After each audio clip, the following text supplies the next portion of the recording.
ya sean en sus pacientes, en sus propios familiares o en personas que ustedes conozcan y tengan la oportunidad de advertir. Se ha visto que hay una relación de los factores pre y postnatales. Nos dice, nacimientos prematuros, ¿listo?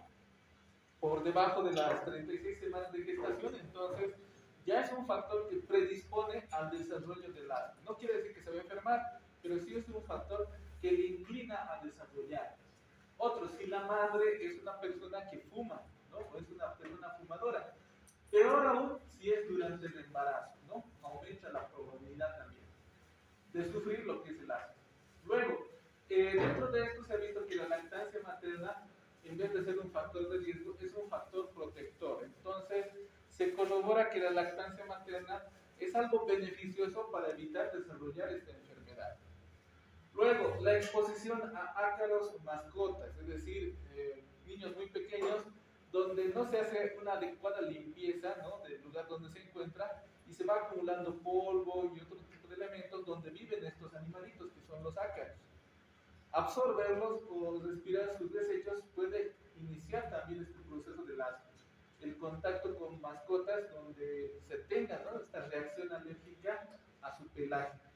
Luego, hay personas que nos dicen que son alérgicas al polvo, ¿no? Cuando están, digamos, limpiando, tocando cosas, entonces empieza a generarles un escozor en la piel, ¿no? Es una reacción alérgica al polvo. Pelo de las mascotas, y también nos dice, este tipo de alergias puede generar que la persona sea más predispuesta a desarrollar el asma. Como les decía, el asma es como una especie de alergia en las vías respiratorias. Entonces, si esta persona ya es alérgico a otro elemento, puede ser que esta persona pueda desarrollar el asma más adelante. Luego, esto también se ha mencionado, los niños, las personas que tienen piel atópica, es decir, una piel sensible que cuando entra en contacto con algunas sustancias rápidamente genera escozor y la aparición de las ronchitas, ¿no?, o los eritemas, o pequeñas pápulas o reacciones adversas a lo que es, por ejemplo, el polvo, puede ser al frío, a algunas sustancias. Entonces, esa piel que reacciona de esta manera normal se considera piel atópica. En el caso de los bebés, es aquellos bebés que está húmeda y rápidamente se enrojece la piel, ¿no?, por la humedad. Luego, personas que sufren de rinitis, ¿no?, esa inflamación constante de las vías respiratorias con secreción mucosa. Entonces, estas personas pueden ser alérgicas, otras como también no, y tienen un riesgo de desarrollar o sufrir el asma en el futuro. Como pueden ver, son algunos factores que te pueden predisponer, pero no significa que sí o sí, si tienes alguno de estos, desarrolles. Lo que se puede prevenir aquí es, por ejemplo, lo que es el desarrollo del embarazo, ¿no? Evitar que no se tomen factores de riesgo para que nazcan prematuros los bebés y fomentar lo que es la lactancia para tener ese factor protector para el desarrollo del asma. ¿Listo? Y también la limpieza para evitar el contacto con estas sustancias.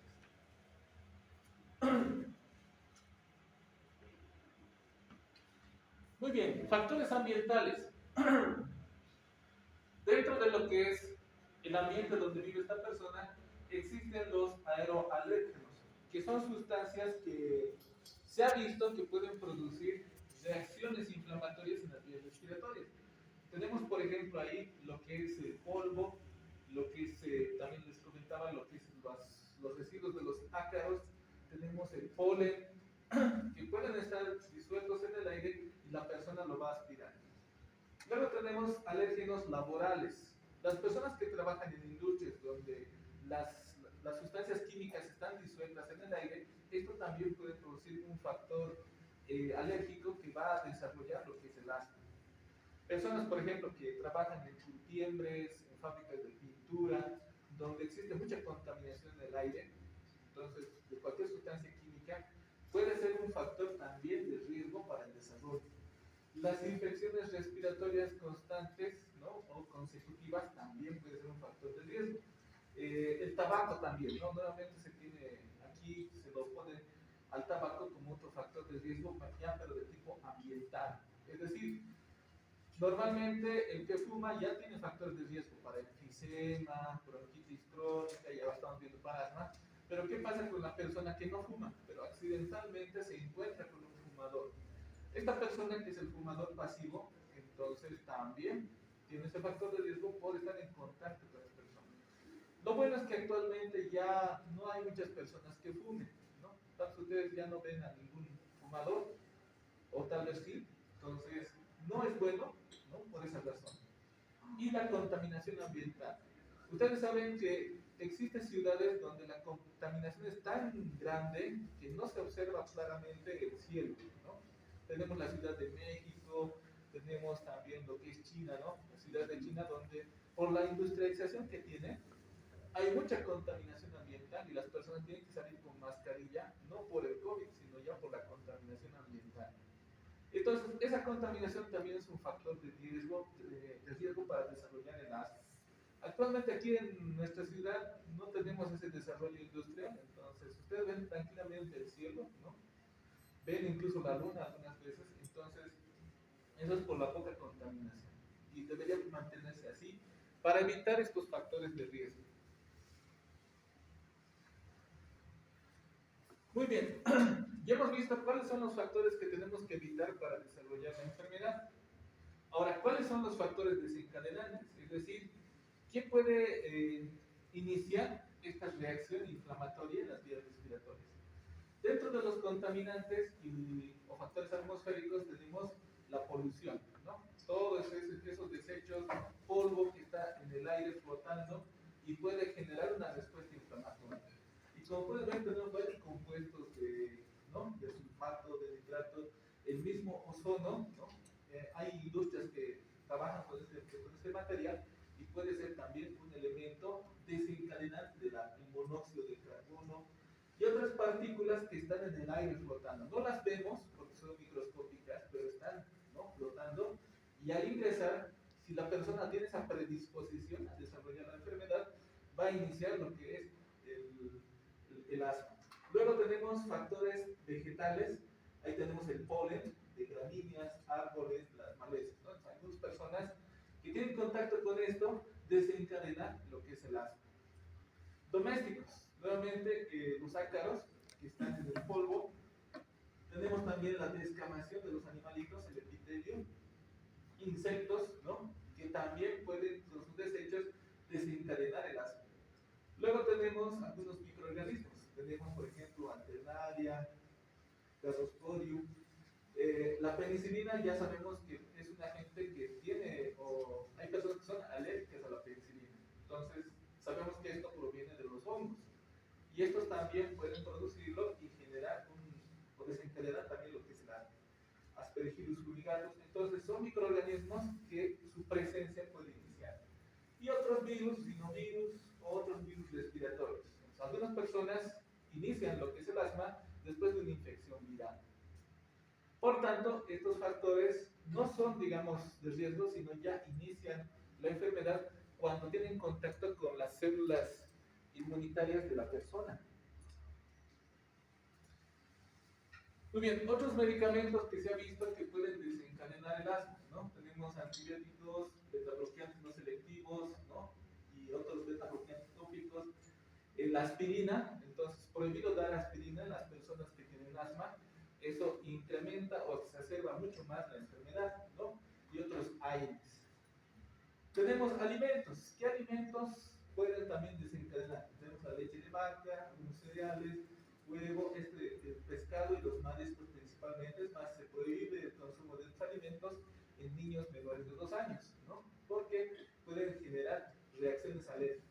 Algunos frutos secos, tenemos vinos, zumos de limón, limo. Estos son algunos productos que normalmente en una persona que no tiene esta hiperreactividad no le va a causar ningún problema, pero las personas predisponentes con el consumo de estos alimentos pueden desencadenar lo que es el asma.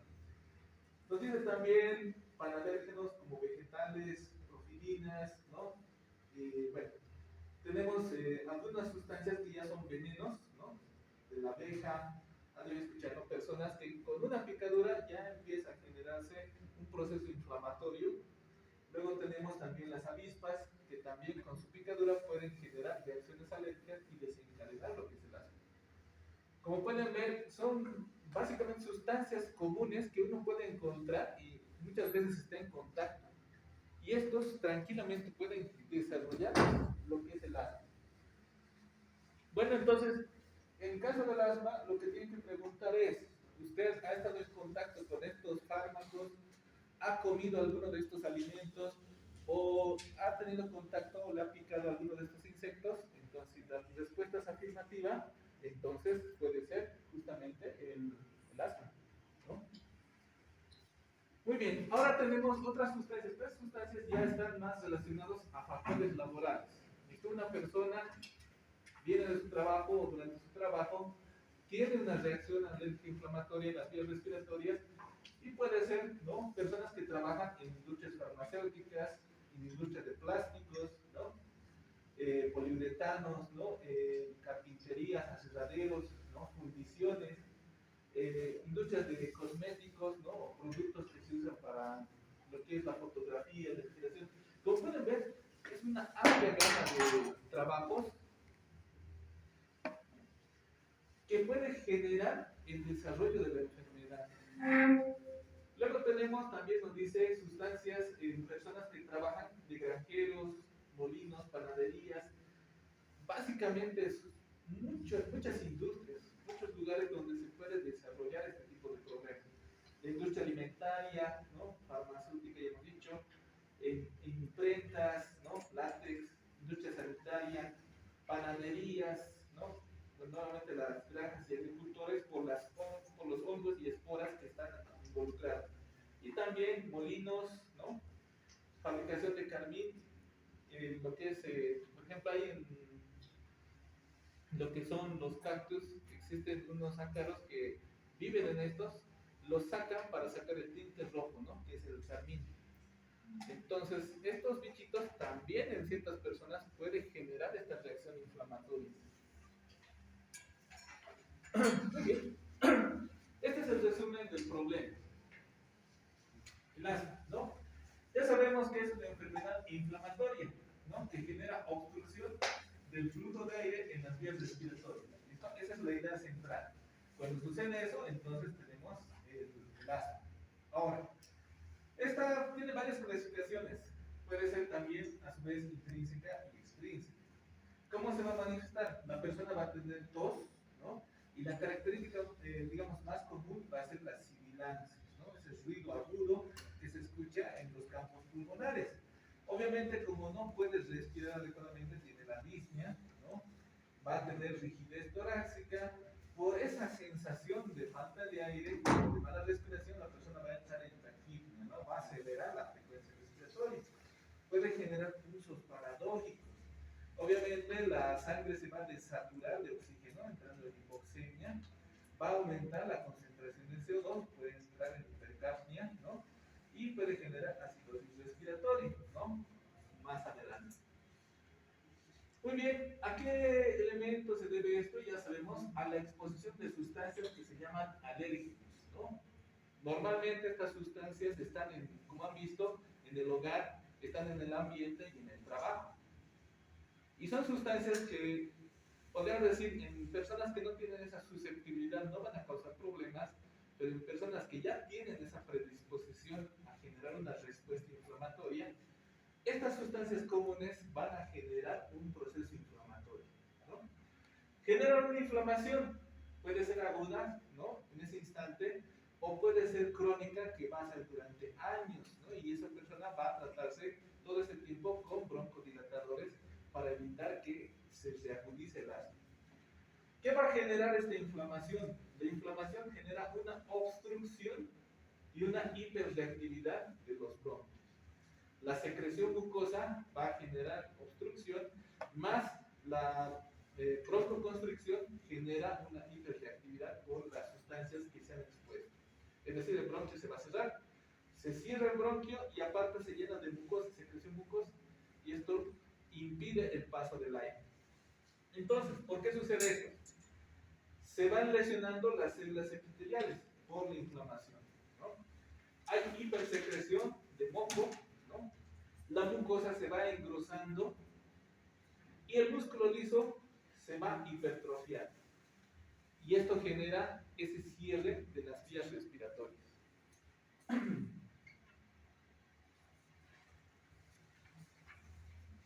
Entonces, tenemos irritantes bronquiales. También se involucra lo que es la psique del paciente y la presencia de sustancias llamadas alérgenos, ¿no? Estos alérgenos, dependiendo de la sensibilidad de la persona, no es para todos lo mismo, liberan histamina, ¿no? Sustancias de reacción sistemática y cilinas, o sea, básicamente cilinas inflamatorias. Junto con los irritantes, ¿no? Van a generar hipersecreción espesa, edema en la mucosa bronquial, congestión de la mucosa y broncoconstricción.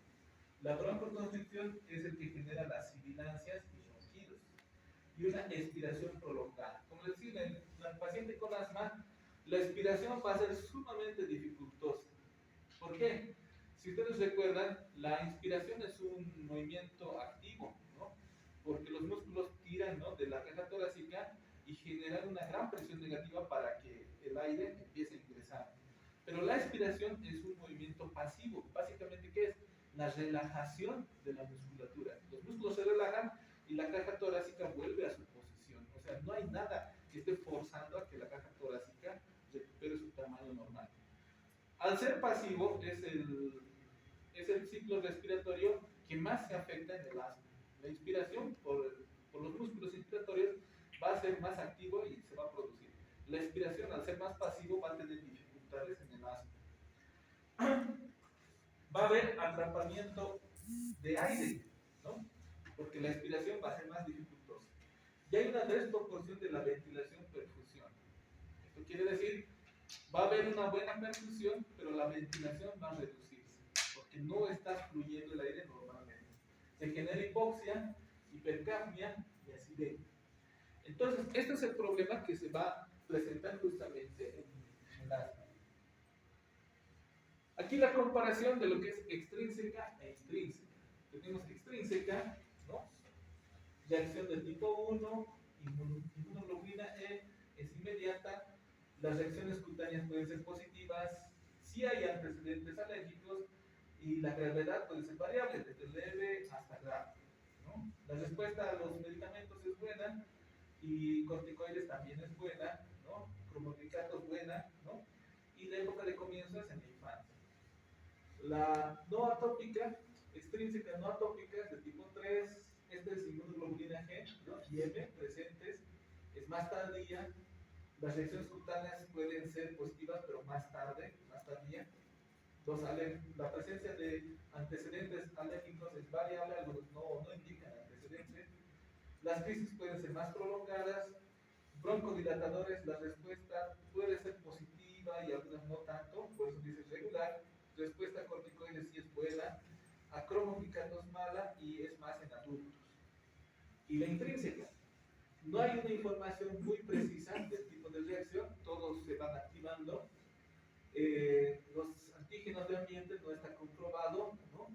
Es negativo para reacciones cutáneas, los antecedentes alérgicos no presentan antecedentes alérgicos. Luego, con las crisis son crisis prolongadas y graves.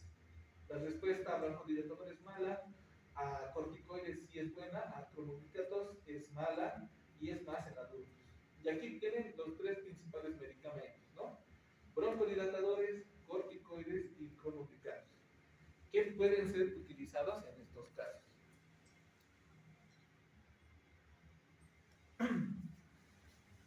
Muy bien, ¿cuáles son las sustancias que se han visto que van a ir participando? La histamina principalmente. ¿Listo? Luego tenemos metacolina y fosfatos de adenosina. Físico-químicos. Hay personas que tan solo el aire frío, ¿no?, o un aire seco despierta esa reacción inflamatoria, ¿no? O presencia de dióxido de azufre, de nitrógeno, las infecciones virales que les decía, en este caso la influenza de tipo A, que es común, ¿no? Todos estos elementos pueden encontrarse normalmente, ¿no? Propanolol, la aspirina que les decía, entonces estos recuérdense, nunca aspirina con las personas que tienen alergia y en este caso las personas con asma. Y otras sustancias alérgenas, ¿no?, de bajo peso molecular, la penicilina, ¿no?, isocianatos, anhídridos, cromáticos. Como pueden ver, aquí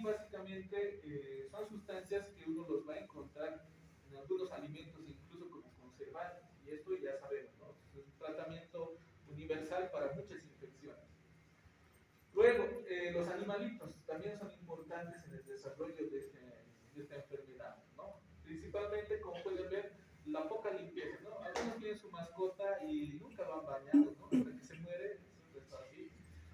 Y es bueno siempre limpiar a los animalitos para quitarles el pelo y también algunos residuos que son justamente los que inician este problema. Los ácaros, ¿no? La limpieza igual, ¿no? Si ustedes viven en un lugar, limpianlo, barran su cuarto, sacudan su cama, ¿no? No duerman ahí años, solo cuando se rompe o pasa algo, se un cambio. Muy bien, la comparación.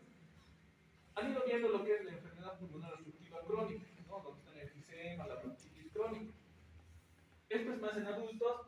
El asma, como han visto, ya desde la infancia se puede presentar, ¿no? Ya sean niños, jóvenes y adultos, ¿no? Entonces, se ha visto, por ejemplo, en Europa, que es más en jóvenes, según el cuadrito que les he mostrado. ¿Ya? La exposición. En el EPOC, ¿qué elementos desarrollan? Básicamente es la deficiencia de alfa-1 antitripsina y antecedentes de contaminación y también tabaco, ¿no? En el asma es la presencia de sustancias que se llaman alérgenos, ¿no? Que desarrollan o inician este proceso.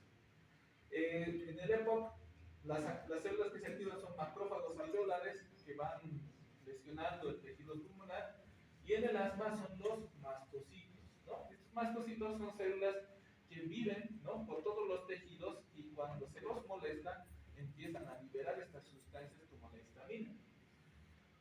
Luego tenemos participación de neutrófilos. En el asma vamos a ver ya eosinófilos, porque estas son células que se relacionan con la alergia. No hay hiperreactividad bronquial, sin respuesta a broncodilatadores y no respuesta a esteroides, porque este es un problema más de tipo, hay una lesión, y esa lesión ya no represiona, ¿no? Se ha lesionado el pulmón y eso permanece. En cambio, en el asma hay una inflamación, y esa inflamación, cuando disminuye, el pulmón recupera su función normal. Hay una hiperreactividad bronquial, la musculatura lisa se contrae. Hay respuesta a broncodilatadores. Si se inhibe la contracción bronquial, se vuelve al estado original. Hay respuesta a esteroides, ¿no? Los corticoides son útiles en este caso. Por tanto, nos dice, el EPOC y el asma deben diferenciarse también de otras enfermedades obstructivas, como ser problemas de vías altas por tumores bronquiales, malignos o benignos. Puede haber también otras causas que no sean EPOC y que no sean asma. Pero, si ustedes se dan cuenta, hasta el momento hemos dado muchas diferencias para evitar justamente esa confusión. La clasificación progresiva, hemos visto ya la extrínseca e intrínseca. Aquí hay otra clasificación: el asma intermitente, persistente leve, persistente moderada y la persistente grave. Intermitente nos dice, se presenta una vez a la semana, en la noche puede tener, ¿no?, ataques, agudizaciones leves que van a regresionar fácilmente. Lo que es el volumen expiratorio y el pico expiratorio forzado mayor a 80%, ¿no?, del valor teórico predicho. Y puede haber una variabilidad del 20% entre estos dos. Básicamente les dicen, no es muy grave.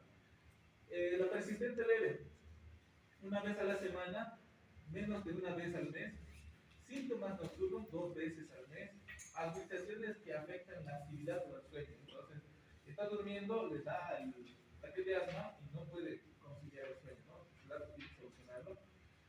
El volumen expiratorio y el pico expiratorio más del 80% del valor predicho, y la variabilidad está menos del 20 al 30%. Y ya la moderada y la grave, entonces ya los síntomas son diarios, nocturnos una vez a la semana, afectan al sueño o la actividad laboral de la persona. La medicación de descarte ya se utiliza, en los anteriores no había medicación, pero aquí ya empieza a utilizarse. El FEB y el PEP dan 60 al 80%, es parte reduciendo. Esto recordemos, el volumen respiratorio forzado es la cantidad de aire que puede sacar una persona en un segundo, ¿no? La máxima cantidad de aire. Si esto se reduce, quiere decir que esta persona tiene una obstrucción que no le está dejando expirar. Y bueno, nos dice que esto se reduce hasta el 60%. En la grave, todos los días síntomas, también por la noche, frecuente, de agudizaciones o agudizaciones frecuentes, limitación a la actividad física. Esta persona ya no puede ir a trotar, correr, jugar fútbol porque ya le va a dar el ataque de asma. Tenemos el volumen expiratorio o el PEP menor al 60% del valor teórico predicho. Y la variabilidad va a ser mayor al 30%. Pues hay diferencias, ¿no? Sus volúmenes pulmonares. Muy bien. Otra clasificación, esto es según el origen o la etiopatogenia. Tenemos el asma extrínseco, que les iba comentando al principio, el intrínseco, el mixto, que sería la combinación de ambas, asmas por aspirina, por aspergillosis, por ejercicio, laboral, distónico y por reflujo gastroesofágico. Esto es más que todo por el elemento que inicia el asma. Muy bien. Hasta este punto entonces hemos visto que es un proceso inflamatorio con hiperreactividad y obstrucción de las vías respiratorias.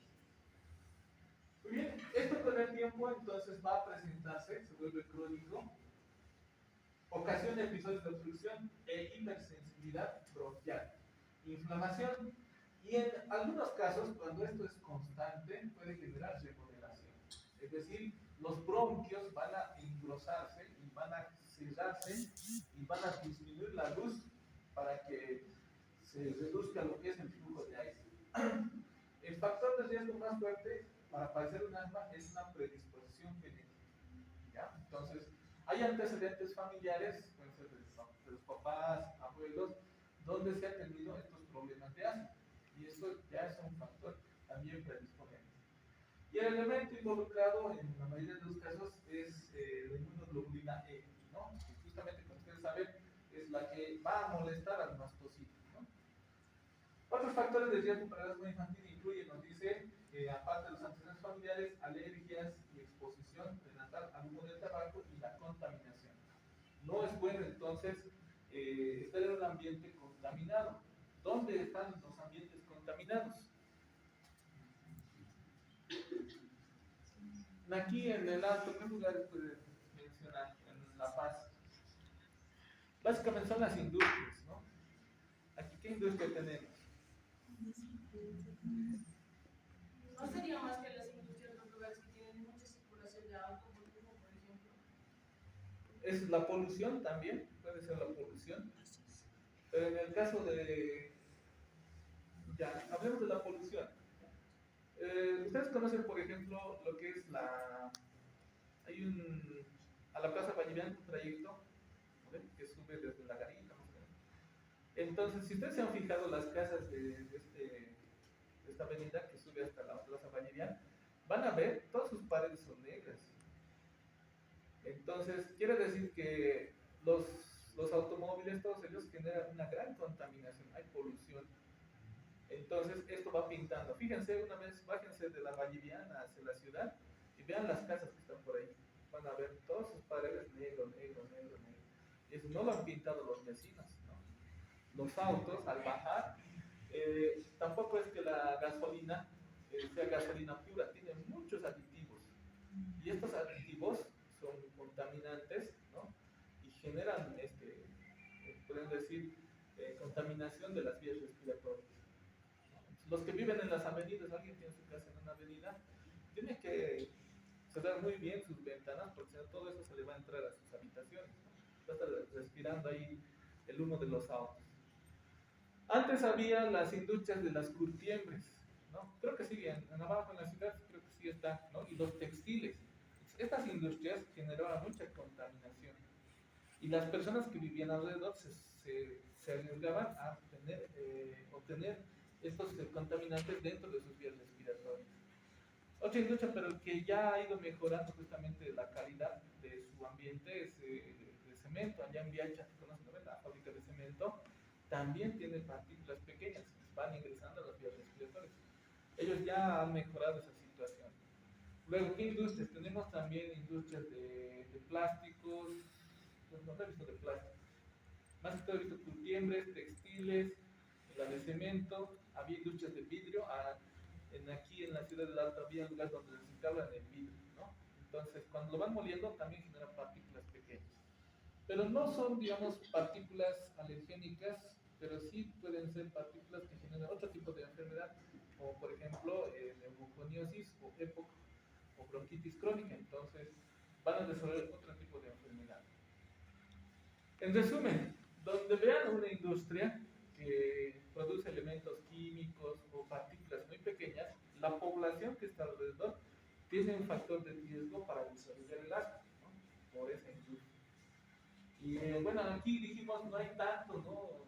La contaminación como en las ciudades grandes, pero los automóviles, si ustedes se han dado cuenta, ya han aumentado, ¿no? Las trancaderas están por todo lado y es porque hay mucho transporte, mucho movilidad. Entonces, eso es peligroso porque la gasolina no es gasolina pura, tiene muchos aditivos. Algunos tienen, funcionan también otros elementos. El diésel, que sería más contaminante. Muy bien, entonces tenemos esta sustancia que es el alérgeno. Hemos visto ya una lista grande de qué sustancias pueden ser alérgenas. Tenemos aquí las células epiteliales, ¿no? Y tenemos estas células que están involucradas, ¿no? Que son los mastocitos. Entonces, estos dos elementos pueden iniciar lo que es el proceso inflamatorio activando las células, a los linfocitos TSD4, ¿no? Y a los eosinófilos. Y estos a su vez generan la broncoconstricción y la hiperreactividad de las vías aéreas, ¿no? En el caso del EPOC, se relaciona más que todo a las sustancias o al uso del tabaco, ¿no? Afectan a los macrófagos, también a las células epiteliales, ¿no? Hay activación de CD8, neutrófilos, pero hay una hipersecreción mucosa y fibrosis de las vías aéreas pequeñas y destrucción alveolar, ¿no? Entonces, son dos mecanismos diferentes. Uno es más de tipo mecánico, ¿no? Con destrucción del tejido pulmonar, y otro, como les decía desde un principio, es más inflamatorio, ¿no? Con reacción, hiperreactividad bronquial. Aquí otro dibujito para ver, ¿no? Entonces, la inmunoglobulina E es el elemento que va y molesta al mastocito, ¿no? El mastocito está tranquilo y cuando se libera la inmunoglobulina E, entonces se forma este complejo, ¿no? Del alérgeno, antígeno, y este mastocito entonces empieza su proceso de activación. ¿Qué va a hacer? Va a liberar esta histamina, sustancias de reacción inflamatoria, cininas, ¿no? Y genera lo que es la degranulación del mastocito. Y esto, como hemos visto en el anterior dibujo, activa a dos células, ¿no? A los linfocitos TSD4 y los eosinófilos. ¿Quién se recuerda cuál es la función de los linfocitos TSD4?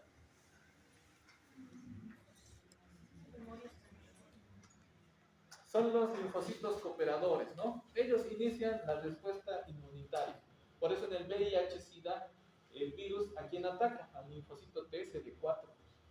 Si lo mata el linfocito TSD4, nunca se inicia la respuesta inflamatoria. En este caso, el mastocito lo está activando a la célula más importante o clave en la respuesta inflamatoria, al CD4. ¿Listo? El CD4, ¿a quién va a activar? A los linfocitos tipo B y también al linfocito CD8, ¿no? El CD8 es el, ¿no? El citotóxico. Muy bien, entonces es la persona que está expuesta a todos estos elementos, ¿no? Y estos pueden generar la respuesta inflamatoria en las vías respiratorias, ¿no? El moho, polen de las plantitas, los autitos que hemos hablado, el humo del cigarrillo, infecciones, el polvo de las habitaciones que contienen ácaros, nuestras mascotas, ¿no?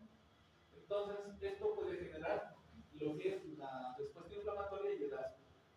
Con predisposición genética, también hemos dicho, ¿no? En la etapa más prematura en los niños y más avanzado en las niñas, la exposición, ¿no? Personas que viven en ambientes muy contaminados, ¿no? Atopía, esa reacción exagerada a las sustancias, ¿no? De la piel.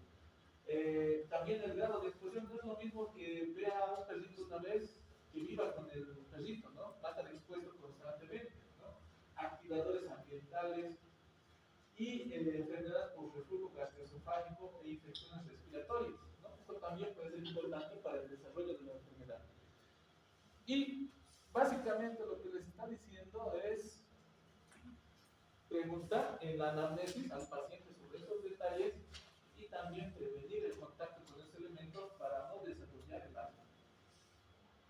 Muy bien, entonces sabemos que es una hipersensibilidad exagerada a diversos estímulos, que hemos visto. Hay una inflamación de las vías respiratorias, se activan eosinófilos, linfocitos y los mastocitos. Se genera daño epitelial bronquial, ¿no?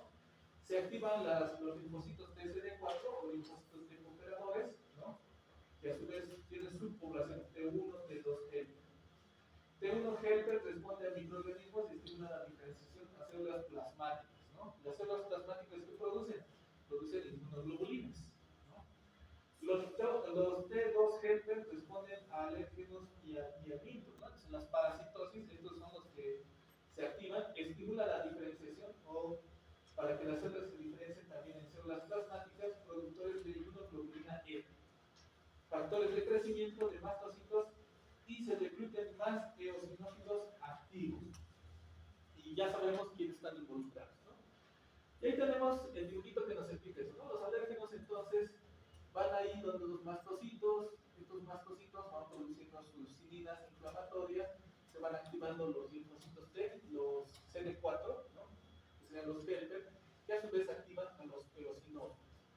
Y estos eosinófilos entonces empiezan a degranularse y generar también la inflamación.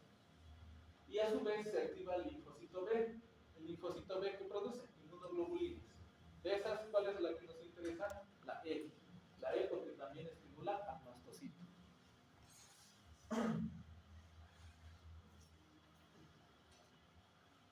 Muy bien, entonces estas cilinas inflamatorias tienen una participación aparente, nos dice, y dentro de eso tenemos el factor de necrosis tumoral, alfa, interleucinas 4 y 5, otras cilinas, ¿no? Ya dijimos el factor de necrosis tumoral. Entonces nos dice, tiene una función crítica en el inicio y en la amplificación de la inflamación.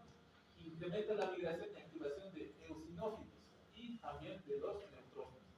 Hay regulación de las vías respiratorias como la proliferación y activación de fibroblastos, mayor producción de glucoproteínas en la matriz extracelular e hiperplasia de células mucosas.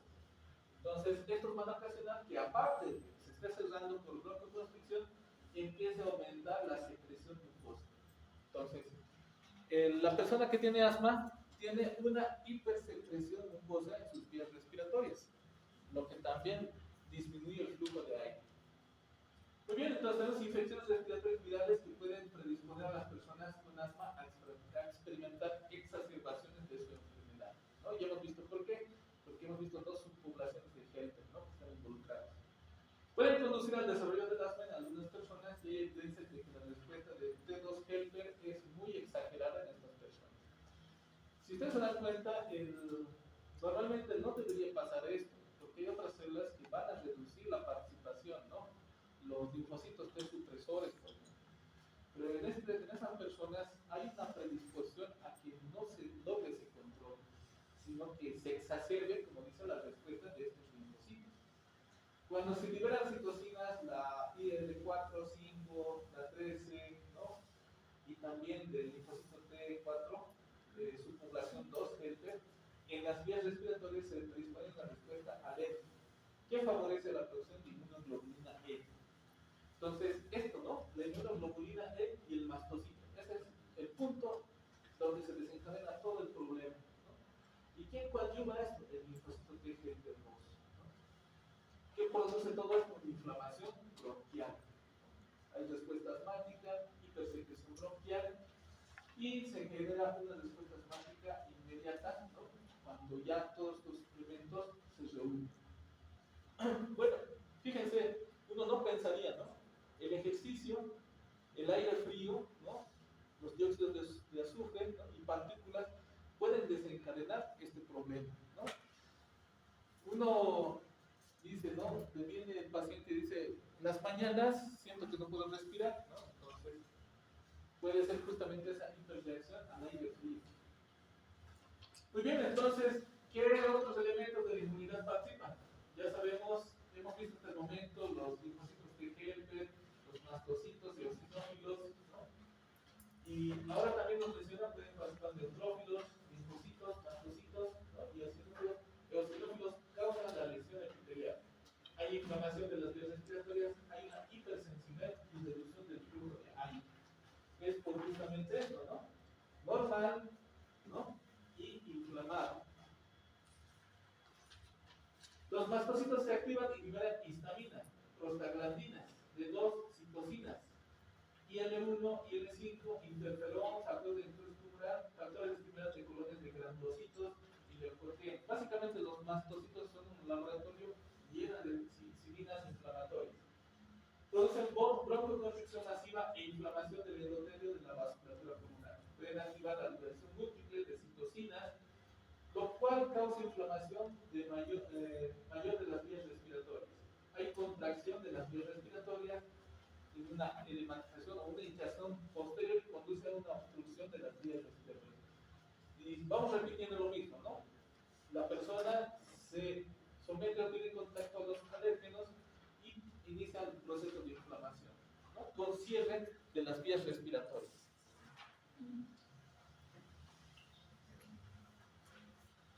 Muy bien, la liberación de los mastocitos o la liberación de sus cilinas puede relacionarse por, nos dice, ejercicio. Entonces se habla del asma inducido por ejercicio, donde va a haber sibilancias, broncoespasmos durante la práctica de algún deporte, algún ejercicio, ¿no? Y ya las personas manejan ya lo que son sus broncodilatadores.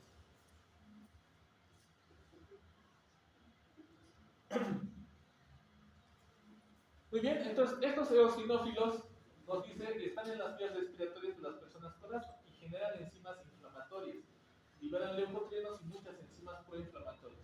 Las personas entonces ya van a tener un incremento de estas células y esto va a ocasionar las exacerbaciones, que pueden tener mayor cantidad de neutrófilos en el esputo y vías respiratorias. Los leucotrienos causan más secreción mucosa. Ya sabemos cuál es el elemento que genera esa hipersecreción, porque conduce a que se libere más histamina por los mastocitos. Es un proceso inflamatorio con episodios recurrentes de obstrucción de vías respiratorias. Y bueno, lo que se acompaña, sibilancias, disnea, opresión torácica, tos, ¿no? Empeora más por la noche y temprano en la mañana. Lo bueno es que es reversible en la mayor parte de los casos, ¿no? Ya sea espontánea o con tratamiento. Hay un incremento relacionado de la sensibilidad bronquial a diversos estímulos. Esta inflamación, nos menciona, puede ocasionar también remodelación de las vías respiratorias, es decir, es que permanezcan en un estado más cerrado y, podríamos decir, con menor flujo de aire en estas personas. Muy bien, entonces, ¿qué tenemos en estas personas? Nos menciona una triada que se caracteriza por rhinosinusitis crónica, pólipos nasales y precipitación de ataques de asma. Rinitis en respuesta al ácido salicílico y otros AINES. Hay personas que los AINES son los que predisponen a esta condición. Entonces, se cree que en personas con asma inducida por el ácido acetilsalicílico, la inhibición del COX-1 desvía el metabolismo del ácido araquidónico de la generación de prostaglandinas protectoras a la síntesis de COX-2 y otros mediadores de inflamación y broncoconstricción. Entonces, esa es la respuesta por qué los AINES podrían causar también el asma. Una parte necesaria del programa terapéutico consiste en evitar el ácido acetilsalicílico y los AINES. Muy bien, entonces hemos visto aquí otra razón por qué la aspirina no se usa tanto, ¿no? Ya hemos visto la gastritis, ahora estamos viendo su relación en las alergias, en el asma, ¿no? Entonces, por eso ya antes se usaba bastante la aspirina, ahora casi no, solamente como anticoagulante, ¿no? El asma, rinitis crónica, pólipos, sensibilidad a la inhibición de la enzima COX-1, ¿no? Y reacciones agudas por el consumo de aspirina y otros AINES. Entonces, todo esto genera esta respuesta alérgica en las vías respiratorias.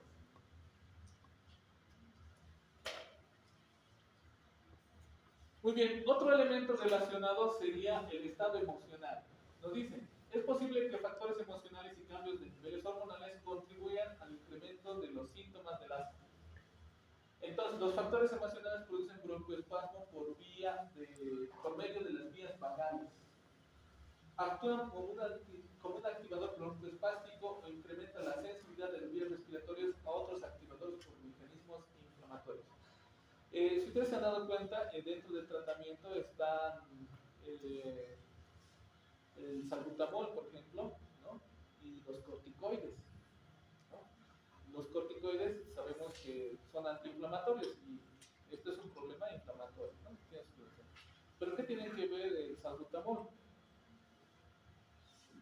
La musculatura lisa de casi todo el cuerpo se estimula por la acetilcolina, ¿no? Entonces, todo lo que es el sistema parasimpático siempre va a tender a generar contracción del músculo liso.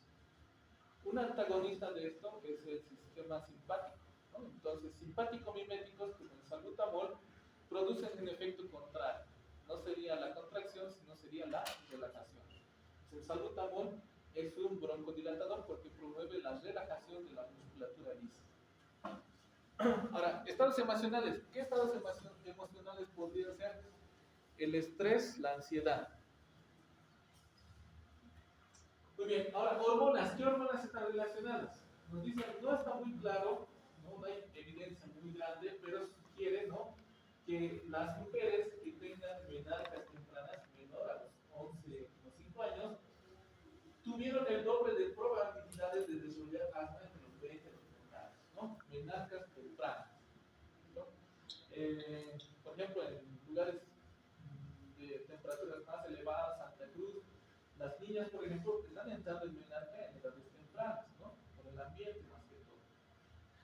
Luego nos dice, el 40% de mujeres con asma informa un incremento premenstrual de los síntomas de asma, ¿no? Entonces, antes de estar en lo que es el proceso menstrual, hay un incremento de síntomas del asma, ¿no? No es mucho, nos dice un 40%. Luego, algunas hormonas sexuales femeninas participan en la regulación de la función beta-2 adrenérgica y se ha sugerido que la regulación anómala puede ser un mecanismo probable del asma premenstrual. Las mujeres menopáusicas con asma tuvieron altas concentraciones de neutrófilos en el esputo e interleucina 6 exhalado, lo que indica una inflamación neutrofílica, ¿no? También la menopausia. Las mujeres con asma premenopáusica tuvieron un fenotipo inflamatorio eosinófilo. Bueno, entonces, esto se ha ido viendo en algunos casos, en el caso de las mujeres, pero como les dice al final, tiene un fenotipo que genera una inflamación o tendencia al proceso inflamatorio.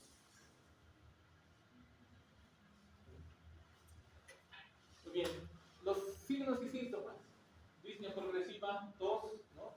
Aquí puede ser hipnotizante, expectoración, desafilante, aleteo nasal en la crisis y el estatus asmático, cianosis central, la posición sentado aumentado, entonces con cuello hiperextendido para mejorar la respiración. La persona que tiene asma va a adoptar esta posición para mejorar su respiración.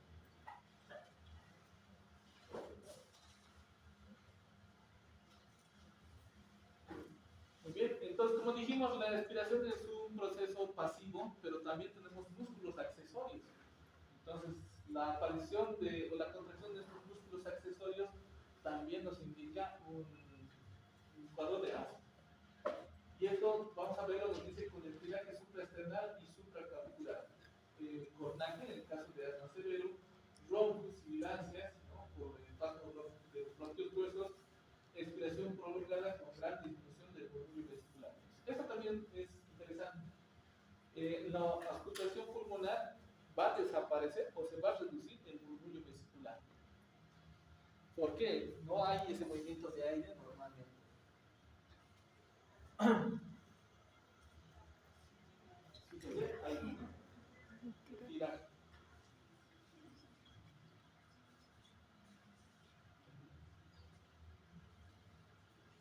Nos dice entonces, el cuadro clínico está caracterizado por la presentación aguda no más de 24 horas, que puede ser regresionado sin tratamiento. Entonces, cuando es un problema agudo y es leve, va a regresionar automáticamente. Este cuadrito les sirve para ver, ¿no?, si es leve, moderado, grave o ya compromete la vida de la persona, ¿no? Hablamos de disnea, pues leve, moderada. Entonces, simplemente para ayudarles en la clasificación. Pero estos cuadros no van a entrar en el examen por si acaso, para que no sean castigos tampoco. ¿De qué? Si quieren, muy bien, tenemos entonces la crisis y el estatus asmático. Ya hemos visto la crisis. ¿Para qué es el estatus asmático? El estatus asmático, estado asmático, tiene una evolución de 72 horas. Regresión solamente con tratamiento médico, el otro podía ser espontáneo, ¿no? Requiere hospitalización, puede tener o no alteraciones anatomopatológicas y también en la espirometría. Entonces, este es un proceso en el cual no regresiona el asma, ¿no? La persona no recobra su respiración normal. En la crisis podía sin tratamiento medicamentoso. Tenemos una clasificación gasométrica tipo 1 con alcalosis respiratoria descompensada, tipo 2 alcalosis respiratoria compensada, tipo 3 acidosis respiratoria descompensada y tipo 4 acidosis respiratoria compensada. Como pueden ver entonces en los primeros tipos, por la hiperventilación, hay o sea, se va oxigenando la sangre y se va perdiendo mucho CO2, ¿no? En los tipos más elevados, 3 y 4, ya no hay un buen intercambio gaseoso. Por eso es que ya, en vez de alcalosis, ya aparece la acidosis. Muy bien, entonces, en estas personas, para evaluar el grado de asma y también ver, ¿no?, su adaptación al tratamiento, se hace la espirometría, ¿no? El año pasado ustedes han hecho espirometría, ¿no? Estamos todavía en pandemia, ¿no? Estaba arruinando el espirómetro. Un grupo, el aparatito, su pantalla táctil no funcionaba. Pero han visto lo que eran los patrones, ¿no? Obstructivo, restrictivo. En este caso, el asma está dentro de los patrones obstructivos, ¿no? Porque hay algo que no deja que el aire fluya. Y eso es lo que se busca, ¿no? Patrón obstructivo dentro de la espirometría. Muy bien, entonces, en esta persona se sospecha del asma, se hace una espirometría, ¿no? Se hace espirometría normal y luego con broncodilatación. Patrón normal, entonces se hace por la mitad, ¿no? Con test de ejercicio. Patrón obstructivo, entonces puede ser positivo para el asma. Entonces es un factor a favor. No hay un patrón definido, no se define, entonces se hace una espirometría tras un ciclo de corticoides orales. Entonces, esto, si soluciona la expiración o mejora la expiración, entonces puede ser que se trate de un asma. Básicamente, en la persona que se sospecha, si le hacen un examen normal, va a tener una reducción del flujo respiratorio. Se le da medicación, broncodilatador, en este caso, cuando no sale el resultado muy específico, corticoides. Si esto mejora la expiración, entonces sí, se trata de un estado de asma y también ya se inicia, ¿no?, tratamiento. Ahora, si no se define, entonces buscar otro tipo de alteraciones. ¿Qué podría ser? El EPOC, ¿no? Muy bien, esa es una espirometría normal. Volumen corriente, reserva inspiratorio, capacidad vital, reserva expiratoria, ¿no? Y la de reserva, ¿no?, la que nunca sale de las vías respiratorias.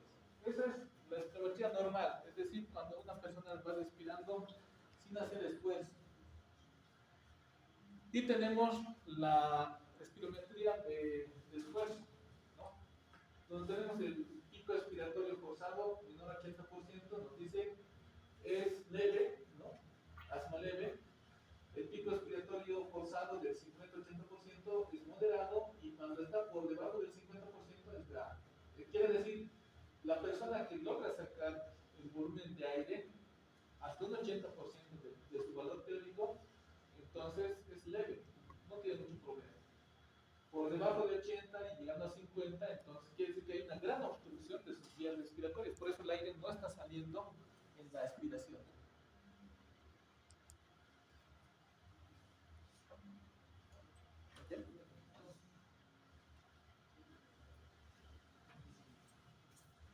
Muy bien, entonces otro valor que se busca es el índice de difenol.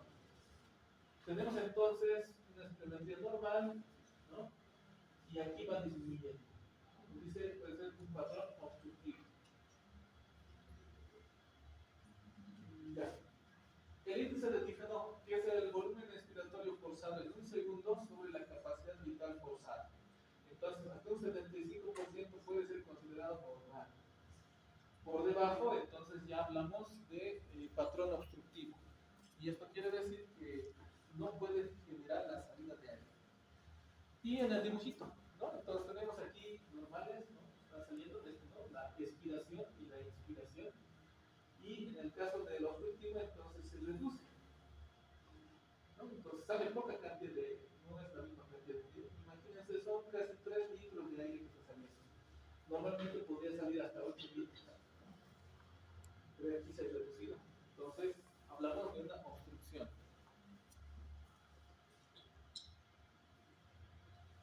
Aquí una comparación de los patrones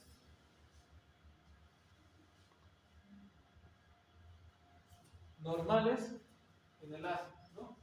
Entonces aquí tenemos la reserva. En el caso del asma ha aumentado. Y eso es porque el aire no logra salir, ¿no? El reserva respiratorio, entonces se mantiene, el volumen corriente se mantiene, ¿no? El residual, ¿no? Está mayor. En el enfisema también tenemos ese mismo problema, ¿no? En el enfisema se forman bulas gigantes y también el aire no logra salir, ¿no?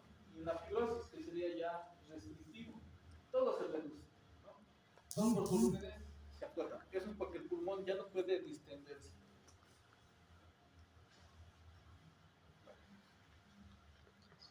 Muy bien, entonces ya hemos visto, ¿no? No hay hiperreactividad bronquial y en el asma hiperreactividad bronquial, ¿no? La broncoconstricción, hipersecreción mucosa, ¿no? Reducción de la luz bronquial.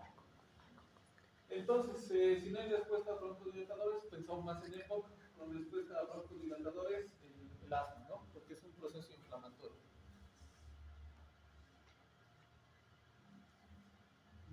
Entonces, aquí, ¿no? Lo mismo, los corticoides o esteroides, entonces generan una broncodilatación y una disminución de la secreción mucosa. Y eso es importante porque, como pueden ver, la reducción de la luz bronquial es lo que dificulta el paso del aire. Pues ahí tenemos, por ejemplo, hay medicamentos que justamente se utilizan para la broncodilatación. Bueno, les decía el cloruro diplotropio y salbutamol. Muy bien, este tema cortito para acabar. El síndrome de dificultad respiratoria aguda. Se ha descrito en el año 67 en personas adultas y es el resultado de varias enfermedades, ¿no? Incluido lo que es la aspiración de contenido gástrico, traumatismos, ¿no? Presencia de embolia grasa, septicemia, infección pulmonar, pancreatitis, trastornos hematológicos, metabólicos y reacciones a fármacos y toxinas. Básicamente, en este caso, no existe ya una buena perfusión por la presencia, ¿no? De líquido u otros elementos dentro de los alveolos. Si ustedes recuerdan, la membrana respiratoria es sumamente delgada y esto condiciona una buena hematosis.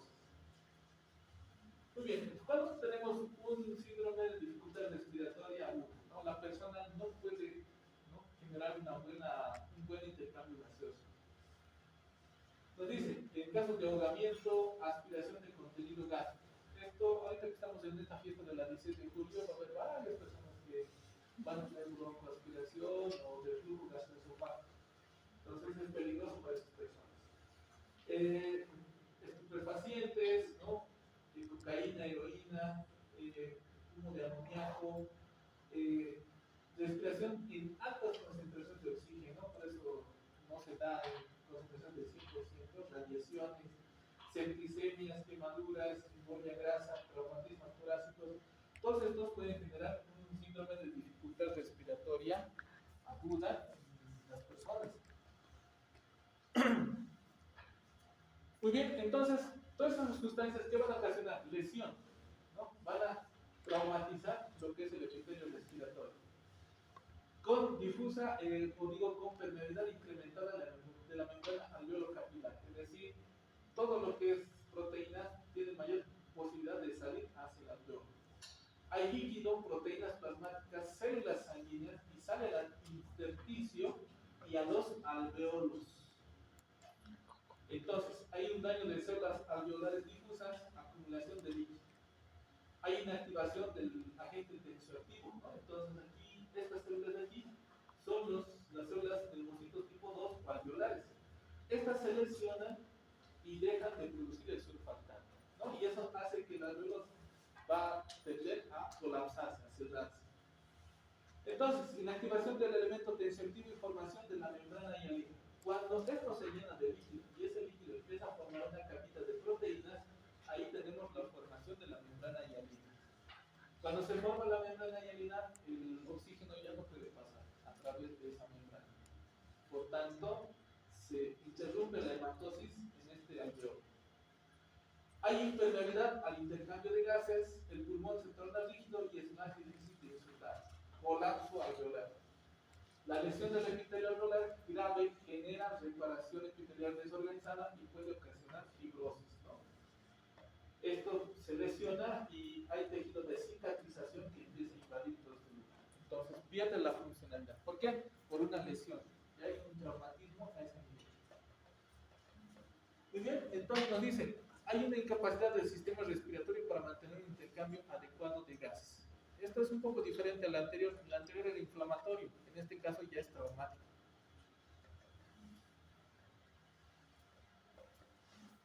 Tenemos entonces insuficiencia respiratoria, eso genera una hipercapnia, ¿no? Que en el caso del pulmón sano podría recuperar, ¿no? Y tenemos la otra que no presenta hipercapnia.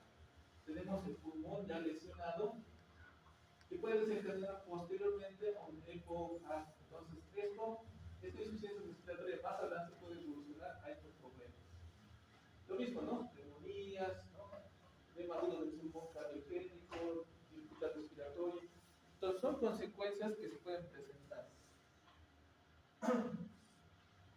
Muy bien, entonces, en insuficiencia respiratoria aguda tenemos personas sanas, presión arterial o presión parcial de oxígeno menor a 60 millones de mercurio y CO2 mayor a 50 millones de mercurio y con el pH alterado.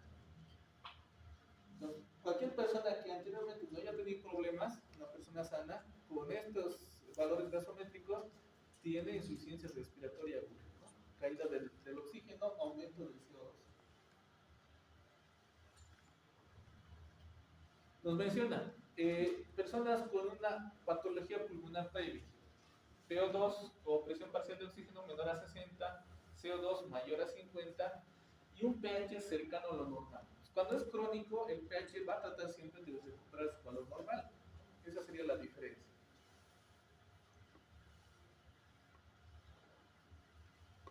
Desde la gasometría, la insuficiencia respiratoria aguda puede ser hipoxémica o puede ser hipercápnica hipoxémica. El hipoxémico se caracteriza obviamente por una baja en la, nos dice una presión parcial de oxígeno baja con CO2 normal o también puede ser baja.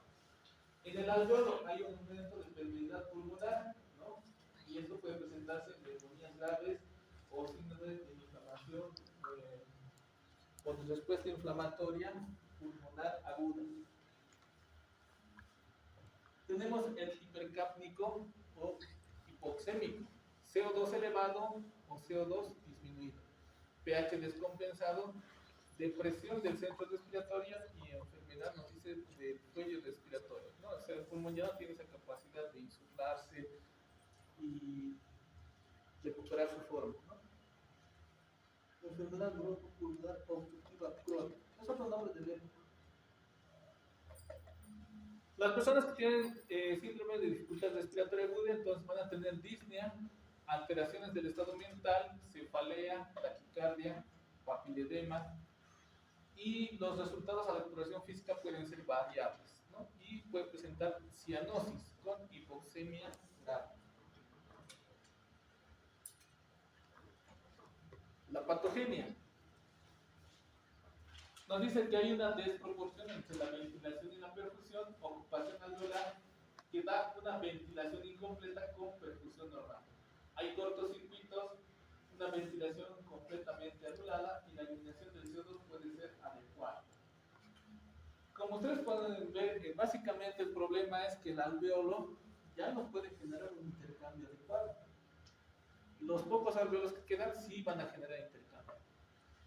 Hay una insuficiencia respiratoria, nos dice, en el caso de la forma hipercápica hipoxémica, con una hipoventilación, disminución de la presión parcial de oxígeno en el alveolo.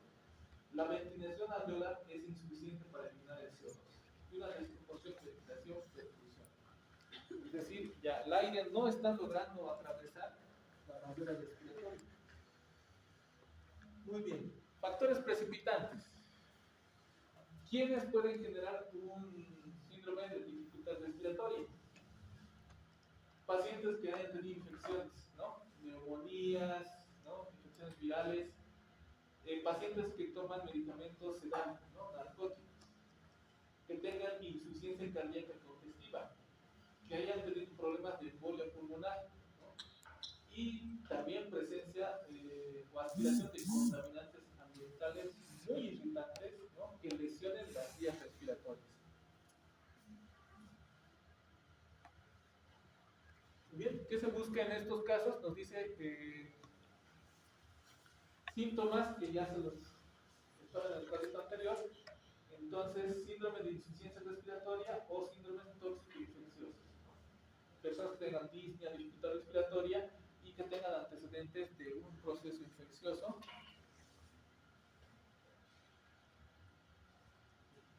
Muy bien, entonces lo primero que se busca es el desencadenante, ¿no? Podría ser la infección, la aspiración, cualquier problema que genere una lesión de las vías respiratorias. Luego, manifestaciones de insuficiencia respiratoria. Pueden acompañarse de tiraje, cornaje y retracción de espacios interosos, ¿no? Intercostales, básicamente. Muy bien, entonces, en el caso de las imágenes, nos dice fundamentalmente un patrón intersticial difuso. Básicamente, todo está en una radiopacidad, ¿no? No hay algo definido. Una radiopacidad generalizada.